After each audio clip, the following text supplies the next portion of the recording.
कहीं और जाके बैठे, ये चेयर मेरी है। क्या ये सीट आपने खरीदी हुई है? हाँ खरीदी हुई है, और अगर तुम ज्यादा बोलोगे ना तो मैं भी खरीद लूंगी। ये क्या उल्टा कर दिया है? इस सीट पे मैं आके बैठा हूँ तो मेरा ही हक है। वेटर, वेटर, तुमने किसको मेरी सीट पे बिठा दिया? मैम ये आवाज आ रहा है। ये चाहे कोई भी, इसके बाद मेरी सीट इनको नहीं देनी। इनको यहाँ से रफा दफा करो, मैं अपने बाबा को बुलाकर तुम्हें भी नौकरी से फारिग करवा दूंगी। मैम आपको मैं इस अच्छे टेबल पे बैठा देता हूँ। मैं तुम्हें रोजाना 2000 रुपए की टिप किस लिए देती हूँ? हटाओ इसे यहाँ से। मैं तो जहाँ से कहीं नहीं जाने वाला, आप कोई और टेबल जाके देख लो। तुम ज्यादा हीरो ना बनो, अपनी औकात में रहो। तुम्हें पता है मेरे पापा कौन है? बेटर समझाओ इसे। सर ये यहाँ क्या मैंने की बेटी है। सर ये हमारा रेगुलर कस्टमर है। सुना है तुमने, मैं यहाँ पे रोजाना हजारों का बिल बना कर जाती हूँ, और तुम तो लगता है कि पहली बार यहाँ पे आए हो। वेटर, तुम इस जैसे बदतमीज कस्टमर की कंप्लेन क्यों नहीं करते? क्यों करेगा ये मेरी कंप्लेन? तुम्हें भी ना तुम्हारी औकात 2 मिनट में मैं दिखा सकती हूँ। तुम 1 सेकंड रुको, मुझे एक इम्पोर्टेंट कॉल करनी है। करनी है तुमने कंप्लेन तो करो मेरी कंप्लेन। अस्सलाम वालेकुम वकार भाई, कैसे हैं?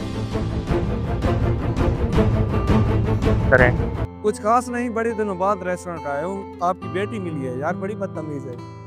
ये कहती है कि मुझे मेरी औकात दिखाएगी और मेरे रेस्टोरेंट से मुझे बाहर निकालने की धमकी दे रही है। आपकी बेटी है तो सोचा आपसे ही पूछ लो कि क्या करना चाहिए इस बदतमीज का। यार मेरी बच्ची नादान है कि ये कुछ भी बोल देती है।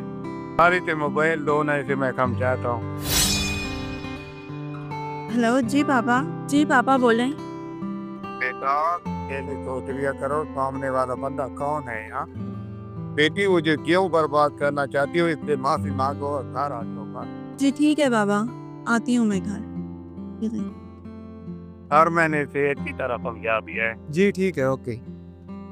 सॉरी सर, मुझे नहीं पता था कि आप हसनैन सर के बेटे हैं। I am so sorry. इस जैसे बदतमीज कस्टमर भी जहाँ आते हैं, तुमने मुझे और पापा को पहले क्यों नहीं बताया?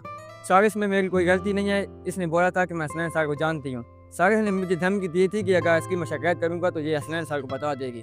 इन जैसे लोगों से डरने की कोई जरूरत नहीं है। अगर इन जैसा बदतमीज कस्टमर दोबारा आए ना, मुझे या पापा को जरूर बता देना। अब जाओ और अपना काम करो।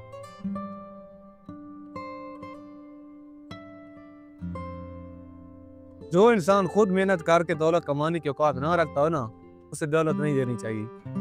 जो माँ बाप अपने बच्चों को तालीम देने की बजाय दौलत हाथ में थमा देते हैं, उनको दौलत की कदर ही नहीं होती। आइंदा रेस्टोरेंट में आने से पहले अपना एटीट्यूड बाहर दरवाजे पे रख के आना।